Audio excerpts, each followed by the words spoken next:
Hello everyone, welcome to our Instagram live. Today I'm going to be joined by someone very special. So if like me, you like to cook, then you're going to enjoy this live stream. So today I'm joined by Chef Grace Ramírez, and she's going to teach us how to make something quick, delicious, and with ingredients that you already have in your kitchen. We know that we are in quarantine. We don't want to go outside, or we are trying to limit, the time that we spend outside. Before we start our live, I would like to know if everybody can see me and hear me, and where are you guys located right now? I mean, there's a storm. I'm in New York, and there's a storm happening right now, like right outside my window. So if you see something, if you hear something, I am so sorry. It's not me. It's Mother Nature doing her thing. But I hope everybody is safe, especially here on the east side of the country. We are being hit, we have a visitor. Let's call it like that. We have a visitor right now, which is the storm. I think it's hurricane right now. So yeah. We have Brooklyn, we have Chicago, we have Miami, San Francisco. I would love to go to San Francisco. I've never been in California, to be honest, and I'm dying to go. So yeah, I would love to go there. So please let me know good places to go in San Francisco, because I'm going there as soon as the pandemic is over. So yeah, we as I said at the beginning of our video, we are going to be joined by Chef Grace Ramírez. I'm going to connect with her right now. So get ready, because you're good. If you haven't eaten, you're gonna be hungry. So let's see. Let's connect with Grace. Let's see. Grace. Hello. Hi. How are you? I'm good. There's a hurricane outside. Yes, right? So we also have like a tornado warning.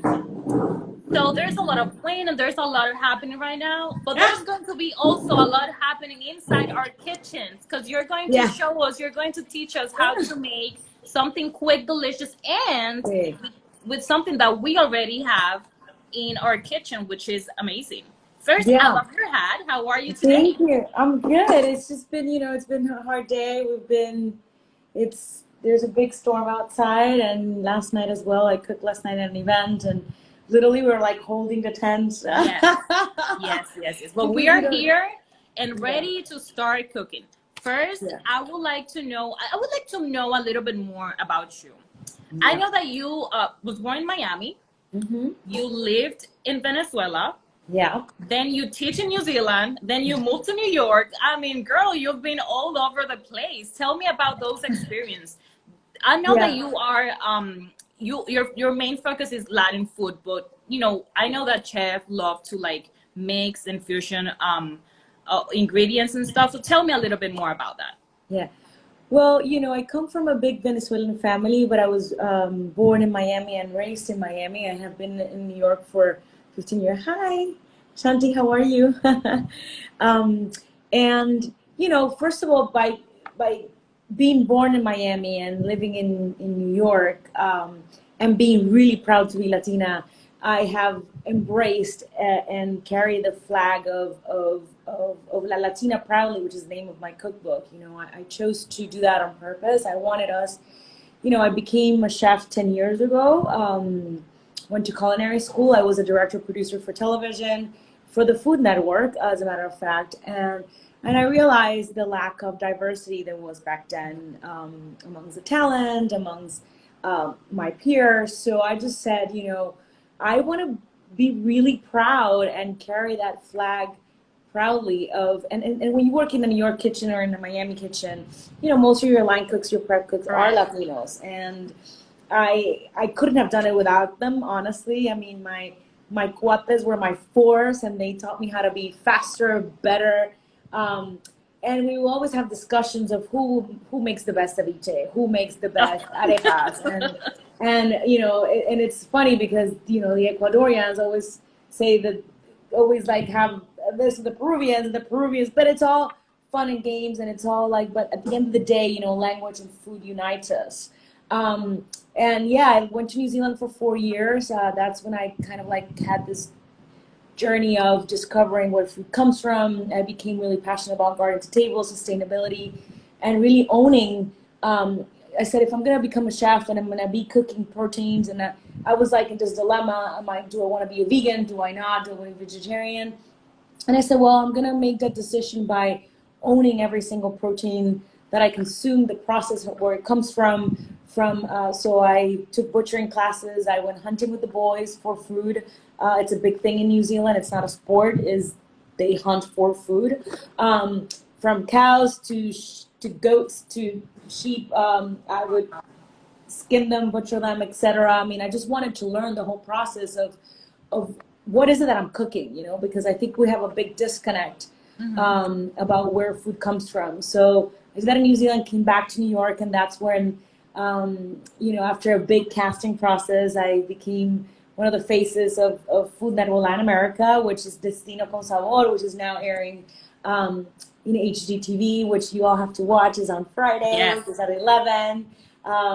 And now I have another show with some amazing other colleagues of mine called Chef a Domicilio. So it's just been kind of like this journey of self-discovering and becoming this, kind of from being behind the camera to in front of the camera to having the cookbooks, etc. So and being an ambassador for Latin food and culture in general, which is very important. By being behind the camera and in front of the camera, you also had the opportunity to work with none other than Bobby Flay. Yeah. I mean, tell me a little bit more about that. You know, I love Bobby. Bobby has been for me, I mean, he gave me a big opportunity by working with him and for him. In Throwdown with Bobby Flay, I started as a production, not assistant. I was a little more than assistant, but I started over in the Food Network with him, and then I became a director for his shows. We are friends. I adore him, and I remember him saying, you know, you're the J-Lo of cooking. Go do it, you know? That's great. And that to me was funny, and I was like, you really think so? And he was like, yeah, just get it together. So I did. I mean, thank God. Yeah. And I think that it was a big compliment. And I love Jennifer. And it's funny because Jennifer, you know, I used to interview her a lot at MTV, and you know, I would see Jennifer like how we all see Jennifer. Yes. And one day I asked her, I was like, how do you deal with stereotypes? Like, are you ever, you know, how do you feel about that? And she goes, look, you and I are just the same. I'm a girl from the Bronx, and you just have to keep working hard and something will happen. And don't let anyone stereotype you. Just do your thing and be you. And if they want to stereotype you, you say, no, I want to be casted for that part of being just the new American girl. She says, you're the new American girl. And that, so I think it was funny, it's kind of full circle between Jennifer saying that to me and Bobby kind of saying, you know, go do that. Hi, Taita, ¿cómo estás?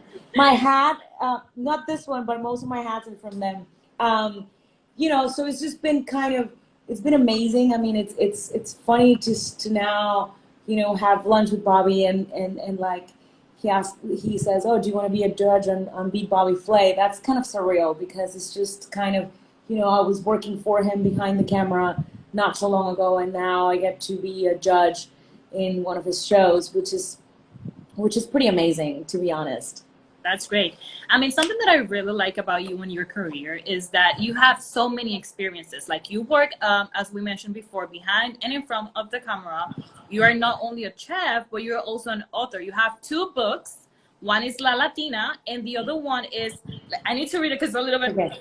The 5 Ingredients Electric Cookbook, right? Electric pressure cooker. Yeah, they're very different. I'll show them to you in a bit. One of them is like a coffee table book, an homage to being really proud to be Latin and my grandmother and just like my favorite things from all over Latin America. Obviously, it's only 300 pages long. I couldn't include everything, but it was kind of like, you know, when I go to Mexico, what's the first thing I eat? Oh, it's huevos divorciados. You know, when I go to what do I love about Ecuador? El ceviche ecuatoriano. What do I love about, you know, I couldn't include it all, but I did kind of like my favorite things because my mom has lived pretty much all over Latin America, and then the electric pressure cooker is just like that go-to cookbook. I love the electric pressure cooker. I don't have many things on my kitchen because my kitchen's super tiny, but I do have room for the electric pressure cooker because I think it's such a great tool for people who want to cook fast,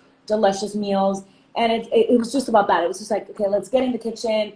I'll break it down for you, easy, fast, without compromising flavor. Let's just get in there and cook for your family. And I think that that's been great during the pandemic. Like I get a lot of comments from you all saying, you know, oh my God, I love that cookbook. It's 5 ingredients. I put everything in the pot. I can do something else and then come back and have a meal.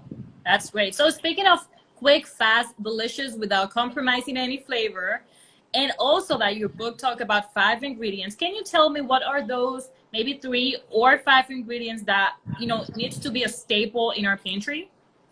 Totally. I think I'm going to show you guys one quick recipe. Like Perfect. I love having, and I know now, you know, there's a big Goya controversy. And so I've been doing a lot of ingredients for you not to have your sofrito, you know, cubed up in the freezer, to make your own adobo, and to have this kind of like base.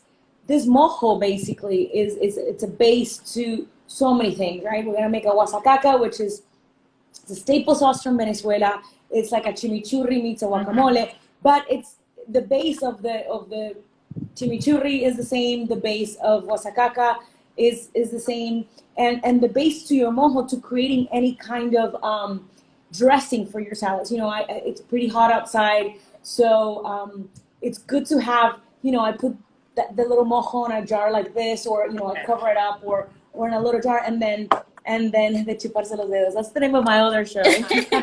Bueno, pues vamos, let's start chupándonos los dedos right now. Okay, I can't wait to see. I know, it's going to be tricky. Let me get a pen so I can write everything.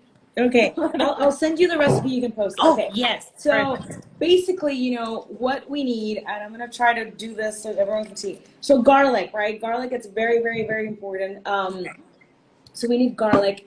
And there's something that everyone should have, especially if it's a Latin household, is amortero, right? Amor on peso. It doesn't need to be this big.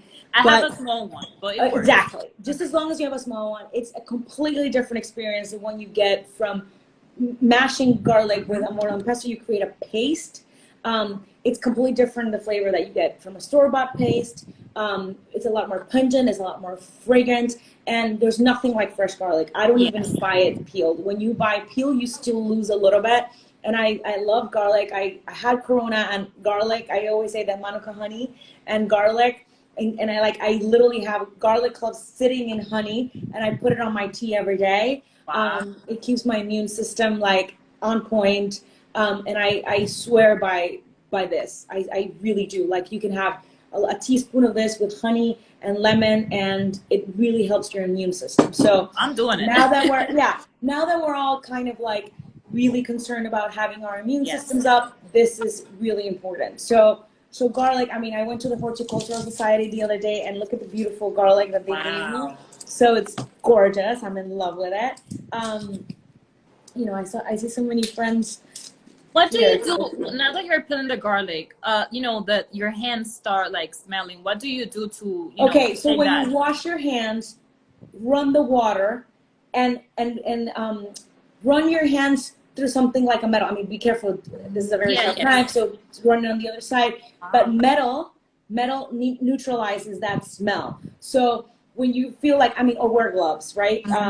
I personally don't mind, but I really run my hands with lots of water and this, and you'll be fine. So you have garlic cloves. I recommend you get like 4 garlic cloves. Get 6, you know, because you're gonna keep this paste. You're gonna keep it. You can keep it on your countertop. You're gonna keep it with the olive oil, the salt. That's gonna be your base. So you can have literally like half a cup full of garlic and the olive oil and the salt just sitting on your stovetop. And you're gonna go, you know, you're gonna grab some as you go. So I highly recommend doing kind of like this, you know, you only need to do it once. I have, you know, I peel the garlic, and then I just throw it in the mortal and pestle. Okay. I was supposed to have an assistant, but because of the storm, I was like, I'm not Yes. going anywhere. So I'll try to show you guys. But basically, you're gonna peel the garlic, right? You have garlic just like this. You're gonna throw it in there, and I'm gonna teach you a little trick. So let's do, because it's quickly, let's do 2 for now, right? But you can do 4, 6. Again, this is gonna keep Okay, there. as many as The we trick want. is, so what's gonna happen is if you add salt, that's gonna prevent it from going everywhere. The salt, you know how you sometimes mash it and then Yes, and the jump. garlic goes everywhere? Well, salt will keep it under control. So another thing, it's very important to get good quality salt. I cannot have anything on my cabinet, but salt makes the whole world of a difference. So I usually do either, so if I'm just mashing it, I can do a finer salt, but like a Malden or a Jacobson or a flaky sea salt makes the whole world of a difference. It's gonna add that crunch. It's gonna be like a burst of flavor. So I'm gonna add this one because I love it. So I'm gonna show you right here. You see it? So I just have garlic and salt. And then that's going to prevent it from going everywhere. So that's it. Mm-hmm. That's all I'm doing. And then you're going to mash, right? You're going to mash. And you're going to, you know, it's like, so again, the salt is preventing it from going everywhere. Yes. You're going to create like a little paste. I can smell it already. Right? I know. I love it. I'm like, plus it's very therapeutic now that we all need a little bit of stress relief. It's very therapeutic to sit there and mash garlic. I also love like creating like a salsa roja of molcajete where I put in a comal. I put garlic and I just put like a serrano chili and tomatoes until they're charred, and then you just mash it with the molcajete, and it's like a very beautiful chunky sauce. So you know, I can smell it. Again, it's very fragrant, it's very pungent, and it's gonna give you that extra yay zing of garlic. So here I have it, right? It's mashed like this, right? Then I'm gonna add olive oil. Okay.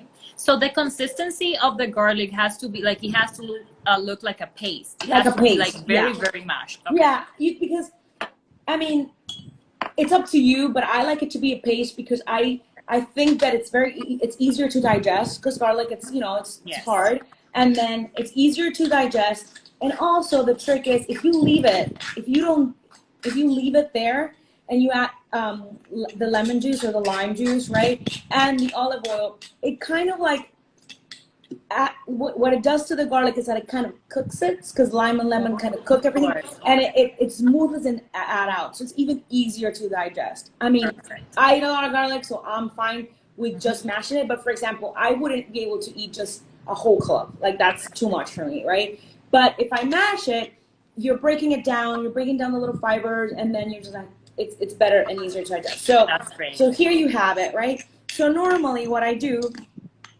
I divide this in 2. So I had literally this much,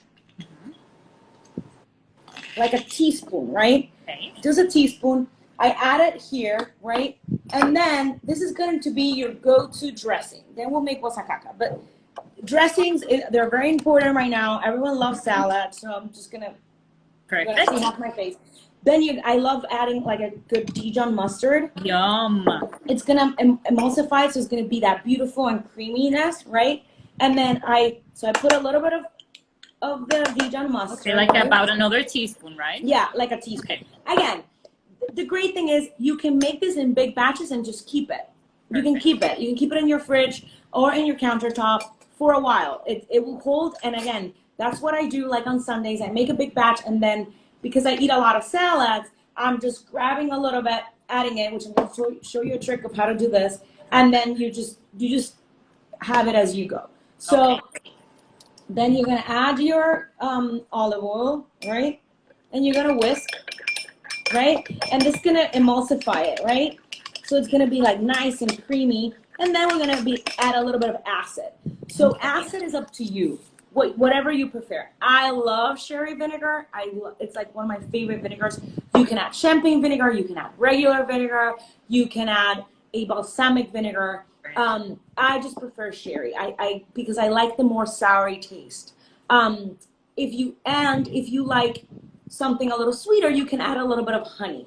Okay, great. Or you can add a little bit of passion fruit in there. So this is a very versatile dressing that should be your go-to. You don't need to buy store-bought things. Look how easy this is. Just like a few ingredients, boom. So I'm gonna add the sherry vinegar, right? To help, because you always need oil and acid, always. So the cherry vinegar, we can find it at any local supermarket? Yeah, you can find it, or you can buy it online. You just have to look for it a little bit. But again, don't be worried if you can't find it. Champagne vinegar, any kind of vinegar, or lemon juice. Lemon juice. I actually use a lot of lemon juice, but because I'm going to use lemon juice on the guasacaca, I wanted to show you something else, right? Another option. Great. Again, I love it just like this. I add salt to my dressing, a little bit of pepper, and that's it. So I love it just like this, but some people, this is too pungent. Okay. So they add like a teaspoon of honey, or you can even add brown sugar. Just not too much, because you do want to be mindful of that. Okay. But like some people add also a maple syrup, which is great. Just a bit. That's interesting. Okay. Yeah, maple syrup or honey is ideal. Brown sugar, coconut sugar, just a tiny bit to take out that tartness. Okay. I love it, but there's people that prefer dressings on the, and you see it's nice and emulsified. Yes, and super easy and fast. Yes. Super easy, super fast. Now, a trick to dress up salad. So here's my salad. Mm-hmm. People ask me like all the time, like, how do I make a non-barring salad? I'm like, look, for me, the trick is texture.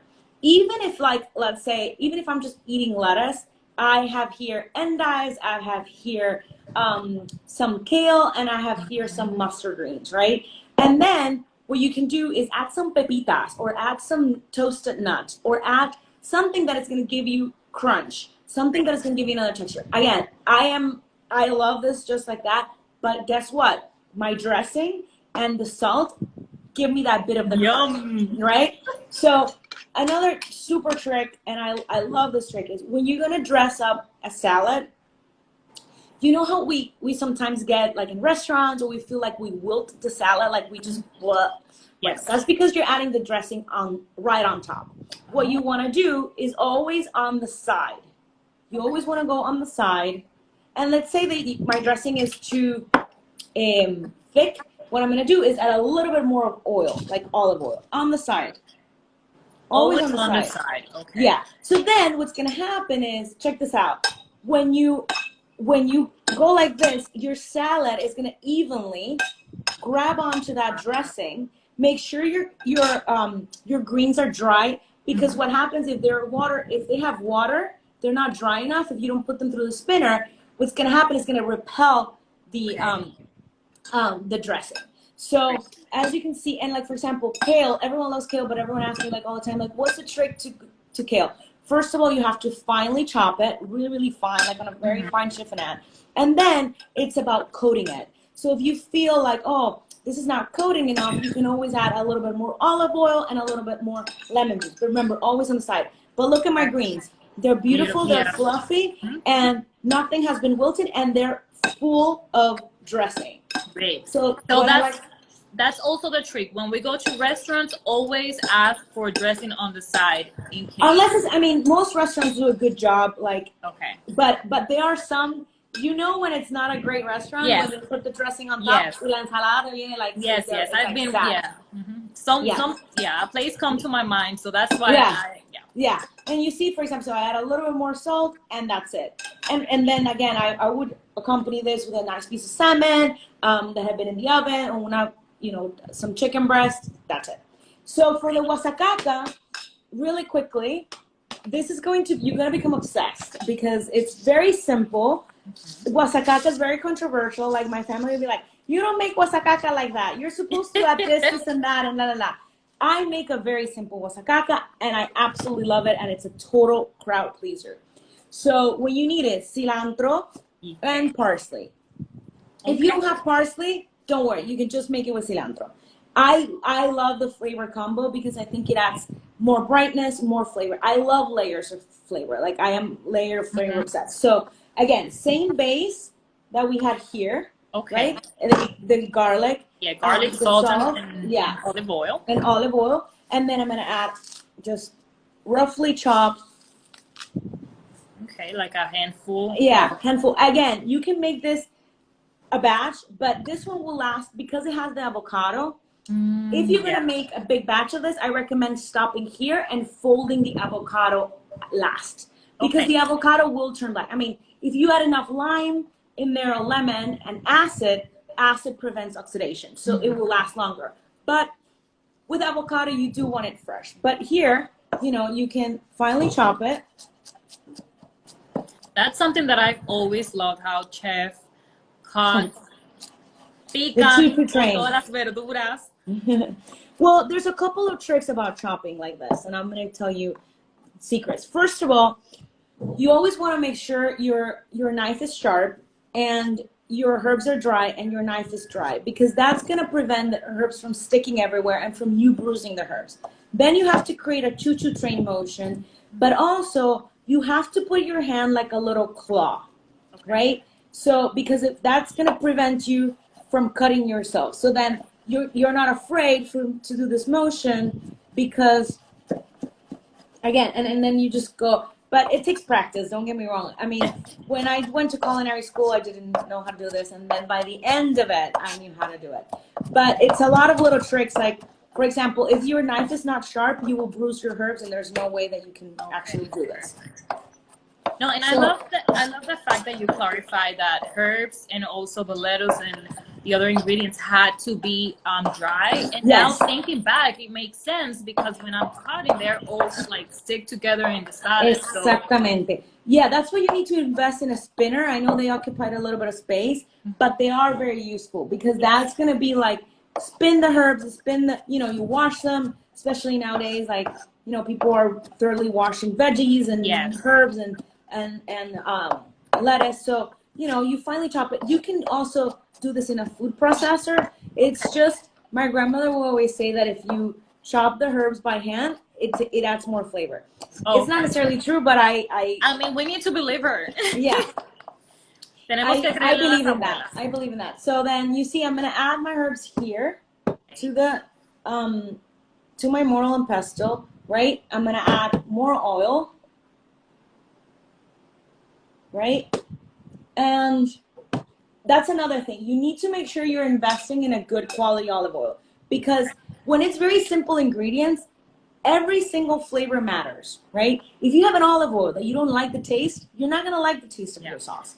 So, and it depends on the olive oil that you like. I like Spanish olive oil. I love the ones that have like a bit of a bite, and they're very intense and they're unfiltered. I love those. Again, it's up to you, but just make sure, like, and I like Spanish olive oil. It's my favorite. Actually, fun fact, like most of Italian olive oils, their olives come from Spain. So so yeah, let's support Spain in the olive oil situation. I have one question when it comes to the olive oil. I heard, or I think I saw that on TV, that you have to your olive oil can't be next to your stove. Like sometimes people put it there like as a decor or just to use it right away, and that they have to be stored in a dark place. Is that true, or is just that? Yeah, well, I mean, again, it's like anything, right? To preserve the integrity of the product, you don't want to submit it to because next to the stove is going to get super hot. So heat usually breaks down anything, right? It's going to make it get spoiled faster. That's why you always read the labels, store in a dry, cool place. It does help preserve the integrity of the olive oil, but I know that's hard to keep. Like, I always keep my olive oils, on a cool cabinet on top. They're there, and that's why a lot of really good olive oils have like a very dark bottle, or so that they can preserve the integrity of it. But I understand it's hard. Like, it's not gonna kill it completely. Just make sure it's not next to your stove, because heat does affect it. Okay, perfect. So then here, the last thing we're gonna do is. So lime, it can be lemon as well, and avocado. Yum, yum. Yeah, exactly. We're all avocado obsessed. I already learned the trick of how to cut my avocado and then just Or what's grab your the trick? knife. I want to hear that. Just the same thing that you just did, but then I grab the knife and like do like this to the how is Like it this? called? Yes, like that. And then So just and then kinda- yes, so because Okay, another trick when you're making guacamole is hi Afro and then Giselle. Hi guys. Another trick when you're making guacamole to prevent oxidation, that means getting black, is leave the pit in until you're ready and then take it out. And again, enough lemon or lime prevents oxidation. So I have my avocado. I'm gonna put it in here. I'm gonna scoop it out. wait, I love avocados. Me too. And then I'm gonna just mash it. So you always mash with a spoon, or is because of No, your I have a fork. Oh, you have a fork right now. Yeah. Okay. Again, some people put this through a blender. I don't like it. I like the chunky consistency. Like, look at this beautiful. Yes. Like, it's so beautiful. It smells divine. And then I add a little bit of acid, and then I adjust the salt and the pepper. Oh, that's great. That's it. I'll show you how I'm gonna plate. If I would like to make a little bit spicy, is that possible? Of course. These sauces they're so forgiving, right? It's like you can add personally love serrano chilies. You can add serranos in there. You can actually roast the serrano and then add it in. You can add jalapenos. I love like making exactly like I did with the garlic, a paste of the serrano or a paste of the jalapeno, and then add it in there. Up to you. There's some people that add chives. There's some people that add a bit of onions or spring onions, or it's up to you. This is just the base. Yeah, you can pretty much customize it. Yeah, I guarantee you that you're gonna love it just as is. But there's people that love red onions. There's people that love a little bit of spice. Up to you. Great. So, again, a little bit of salt. Then it can be lemon or lime juice. If you want like a brighter flavor, you add lime. If you want like a milder flavor, you add lemons. So lemons if it's milder, if it's more pungent. Lime, like if it's a piece of chicken and you want even more flavor, I usually add lime. If it's like a fish that it's more delicate, I like to add lemon. So here you go. And that's it. Like, literally, that's it. Wow. This is my wasacaca. I'm going to plate it. I'm going to plate this for y'all. And this is what I'm eating these days. Very simple, very clean, but very delicious. I eat my salad. I'm going to put it on top of salmon this time. And I'm going to put my salad. And I'm going to show you the whole plate. Great. Yeah, like I roasted sweet potatoes. Yeah, that's the only thing that I would add to this dish. Either like a plantain, like a roasted plantain that I put in the oven, or a sweet potato. That's about it. Yum. That would be like lunch or dinner for me. Yeah, I'm definitely doing it. Yeah. Oh, I'll send you the recipe. Perfect. If not, it's in La Latina, guys. Okay. So I have that. I'm going to put my wasacaca on top. And this goes great with everything, like toast in the morning, on top of eggs, on top of poached eggs, on top of, you name it, meat. We do it a lot. We do wasacaca a lot for barbecues. So yeah, it's pretty much the perfect pairing forever. Yeah. And then again, you can turn, if you don't want to do wasacaca, if you want to do a chimichurri, it's the same base, but just chopped parsley, a little bit of fresh oregano, like a champagne vinegar or regular vinegar, and that's it. But this is, show you the dish. Can't wait to see it. Wow. Oh my God. Yeah, very It looks green, so good. very bright, it's lovely. Let's put a little bit of a filter there. Beautiful. I love it. I also love the contrast of the black plate with the green. It makes it look like more like, make it pop. I know, it's sexier. Plating is everything to me. Yes. So that would be my lunch. Well, buen provecho. Gracias. Anyone have any questions? Yes, please. Also, while we receive some questions, can you please remind us where we can get your books? So all my Maria, I love you.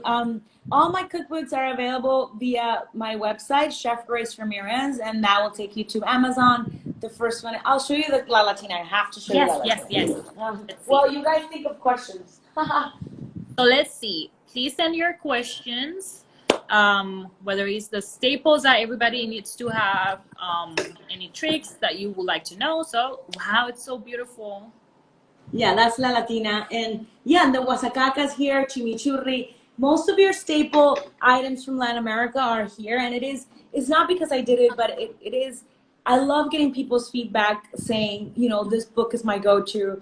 I make something from it every week. And that fills my heart with joy because it is super simple. I talk about like, you know, you can just change things. Like if you don't find this, use that. And it's very kind of forgiving and easy and fun. And it is really is like if I'm talking to you.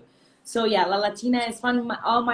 You know, you guys are following me on Instagram, but most of my social media is at Chef Grace Ramírez. And make sure you watch the shows via HGTV, Hogar, in Discovery. They're really fun. You'll have a lot of fun watching them. Fantastic. Well, Grace, thank you so much for your time. It's been a pleasure. Right now, I'm going to go to my kitchen and start doing all that because thank God I have the ingredients. I don't have the cherry vinegar, but I'm going to use lime instead. Yeah, lime, lemon, it doesn't matter. Yes. Although someone's asking, what is the shelf life of the wasacaca? So wasacaca, again, this, because it has enough lime in there, it will last you till tomorrow. But again, I would do the base with the herbs and the garlic and the lime, and then fold in the avocado last, because that base of garlic, olive oil, lime juice will last you till, you know, 10 days or even more. Can you please hire me? That's so cute. Look, sure. At least we have lots of projects going on. That's great. Well, thank you so much. Enjoy your food. And as I said, I'm going to go make my wasacaca and all that. And I'm going to send you pictures or video. I'm going to tag you. And honestly, I would love also to learn how to make the chimichurri. So I'm getting the book and I'm going to also send you pictures and everything. Thank you so much for your time. It's been a pleasure. And tag me, and I would love to see you, and les mando un beso, te mando un beso, Victor. I know it's fun to do these things. I feel very connected to you all, and please tag me and I'll repost it. And it fills my heart with joy when people are actually cooking from my book and that you're enjoying it. So thank you. Yes, it's been a pleasure. Please stay safe. Cuídate de la tormenta. Gracias. Everybody. Thank you so much for your time. Un beso. Un beso. Bye bye. Ciao. Bye.